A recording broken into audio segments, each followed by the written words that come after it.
بسم اللہ الرحمن الرحیم۔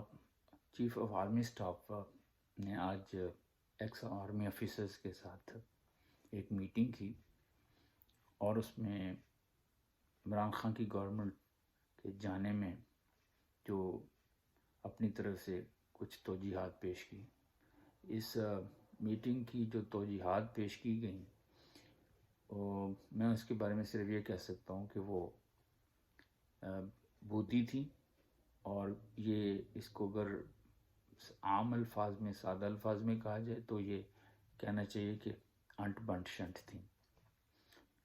انتہائی سیلف کانفلکٹنگ سٹیٹمنٹس دی انہوں نے۔ ایک طرف انہوں نے کہا کہ ہمارا سیاست میں کوئی اثر نہیں ہے، لیکن دوسری طرف انہوں نے یہ وجوہات بھی پیش کی کہ خان صاحب ہماری بات نہیں مانتے تھے، ہر بات نہیں مانتے تھے۔ علیم خان کا خاص طور پہ ذکر کیا انہوں نے کہ پنجاب میں اس کو وزیر اعلیٰ ہونا چاہیے تھا، کیونکہ ظاہر ہے جنرلز کے بہت سارے پلاٹوں کا ایشو ہوتا ہے، اور DGISI کے مسئلے پر ان کو کافی پریشانی ہوئی۔ چنانچہ انہوں نے ساتھ ساتھ یہ بھی بتا دیا کہ یہ ہمارا اثر نہیں ہے سیاست میں، اور خان صاحب ہر بات مانتے بھی نہیں۔ تو خود ہی انہوں نے یہ مانا کہ خان صاحب کے وہ معاملات میں انٹرفیرنس بھی کرتے تھے، یعنی کہ اثر بھی رکھتے تھے، اور دوسری طرف انہوں یہ بھی کہہ رہے ہیں کہ ہمارا سیاست میں کوئی اثر نہیں۔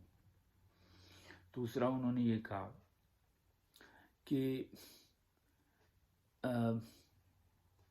جب یہ سب کچھ ہو رہا تھا تو ہم نے کچھ نہیں کیا، ہم موت معصوم ہیں، ہم نے کچھ نہیں کیا، ہم نے صرف سپورٹ کھینچ لی اور ہم نیوٹرل ہو گئے۔ تو کہنا یہ ہے کہ حضرت پاکستان کے خلاف سازش ہو رہی ہے، بیرونی انٹرفیرنس ہو رہی ہے، اور ہم نیوٹرل ہو گئے۔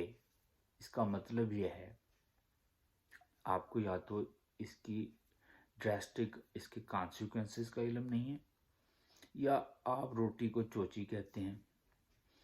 چنانچہ یہ انتہائی عجیب بات ہے کہ ایک طرف سازش ہو رہی تھی اور ہم آنکھیں بند کر کے بیٹھے ہوئے تھے، کیونکہ جغرافیائی حدوں کی حفاظت کرنا ہماری ذمہ داری نہیں ہے، اور خاص طور پہ اس صورت میں جبکہ خان صاحب نہ ہماری بات مانتے تھے، نہ انہوں نے علیم خان کو چیف منسٹر پنجاب بنایا، اور نہ ہی انہوں نے DGISI کے مسئلے پہ اپنی مرضی کرنے کی کوشش کی، جو کہ ان کو نہیں کرنی چاہیے، کیونکہ وہ تو وزیر اعظم ہم نے بنایا تھا، تو جو ہم کہیں گے وہی کریں گے۔ خان صاحب ہر بات بھی نہیں مانتے تھے، تو یہ وجوہات کی بنا پر ہم نے سوچا کہ ہم نیوٹرل رہتے ہیں، سازش ہو لینے دو، کامیاب ہو جائے گی تو پھر دیکھ لیں گے۔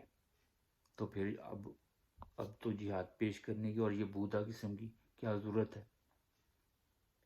وجہ سب کو پتہ ہے۔ آخری جو بات انہوں نے کہا، جی جنرل الیکشنز جلد ہوں گے اور یہ فیئر ہوں گے۔ واہ!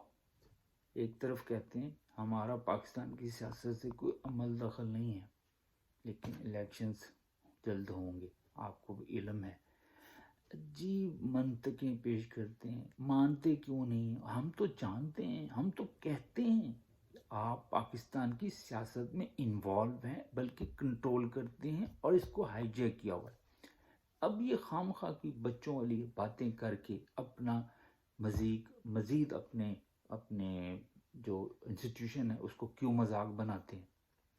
کیونکہ ہم اب آپ کی اس قسم کی بیہودہ بودھی اور بیس لیس جو توجیحات کو ماننے کے لیے تیار نہیں ہے۔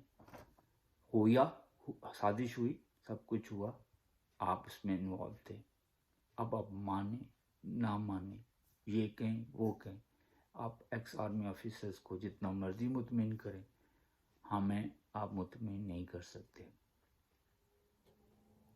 یہ صرف عوام کی کوششوں کا نتیجہ ہے، ہم لوگوں کی کوششوں کا، آپ لوگوں کی کوششوں کا، جو عمران کے ساتھ کھڑے ہیں کہ آج ان کو اس قسم کی بودا توجیہات پیش کرنا پڑ رہی ہیں.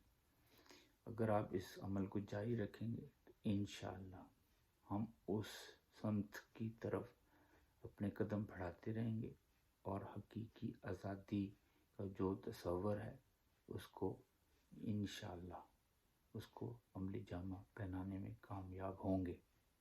اپنے عمل کو جاری رکھیں. اللہ تعالیٰ پاکستان کے حق میں بہتر کرے. پاکستان زندہ باد.